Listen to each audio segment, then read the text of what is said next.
Ooh, he was a blancmange from the planet Skyron in the galaxy of Andromeda. Ordered 43 million kilts.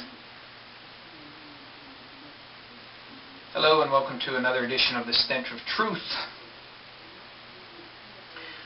There's never anything good in the news to report anymore. Of course, nothing good on the political scene, nothing good in local news, nothing good in national news, nothing good in world news. Every time I come before you, it's to tell you more misery and woe. Not that I like reporting on that particular subject, but that's just the facts of life. That's the way things are. And I try to give it to you the way I see it. And try to narrow down some of the important issues that may slip through the cracks.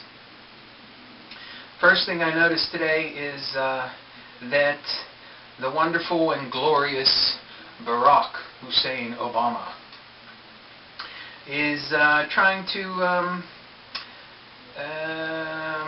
how shall we say this, modify or at least allow for a modification of his policy on Iraq based on the outcome of his upcoming trip to Iraq.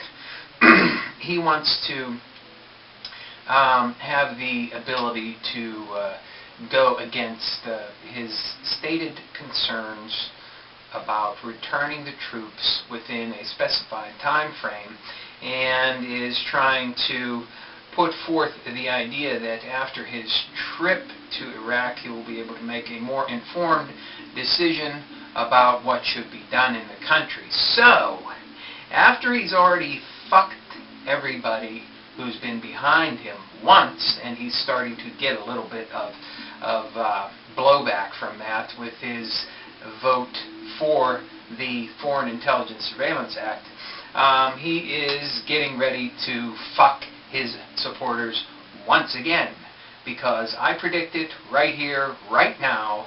You heard it here, maybe not first, but early on, that Obama is going to turn around on his bring the troops home stance, and we will in fact be in that country for however long the powers that be want us to be there.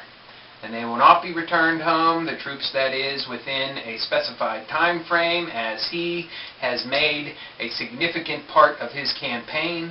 So once again, I say, where is the fucking peace candidate? Where is the fucking anti-war candidate? Where is the fucking bring home the troops candidate? It's not Obama. But I'm sure all of you Obama-philes will find some way to justify this as well. So when he stabs you in the back, don't wonder where the fucking pain comes from. Oil hits a new record high over $145 a barrel. Right now we're nationally about $4.10 a gallon for gasoline, and on the way up. As some people have noticed, they're pouring forth this myth of peak oil, and how we're running out, and demand is continuing up, and supply is not going to be able to meet that demand. Well, I say to you that how can you say such a thing when there are so many untapped sources available right now? It's a fucking scam. Period. Don't believe the myth, but I'll tell you the truth of this is that gas prices are never going to come back down to where they were before. We'll be lucky if they go back down to like $3 after peaking out at $5 or $6 a gallon, something like that. Would be very lucky if that happens. Okay? But what you're paying right now, maybe the minimum of what you're going to be paying in the years to come. And it's a shame to say it, but we may all be fucking grateful to be paying $4 fucking a gallon for gasoline in 2 years.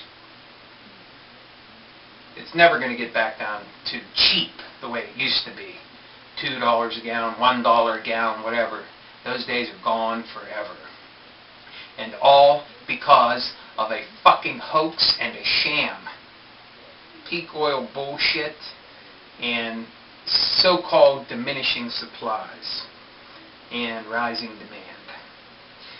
I see also that the food supply has been placed into even further jeopardy, not only with the preceding floods and the effect on wheat harvest here in the United States, but now there's another beef recall. A huge amount of beef recall from a Nebraska beef production company further affects food supplies, which have already been severely affected. This in the United States with the lowest grain reserves in maybe forever, but at least for a significant period of time. We're facing a serious fucking problem. Food should be our number one concern right now. Food. I hate to fucking say it, but gas gotta come second, even though we all gotta get to and from work. We're looking at a fucking depression here down the road, and I think it's coming. And I think it's going to be pretty goddamn bad. A judge has ordered Google to turn over viewer statistics and viewer viewing habits of users of YouTube. So there goes your privacy rights once again. And hello fucking police state. Thanks for joining in. I'm glad to see you finally made it here to YouTube and want to see everybody's viewing habits and see what kind of videos they watch and everything. Presumably so you can hunt down criminals and whatnot and that sort of thing. So, how you doing, police state? Nice to see you, you fuckers. And finally, Africa continues its descent into total chaos as Mugabe clings to power in Zimbabwe, and South African farmers continue to be driven off of their farms and or butchered.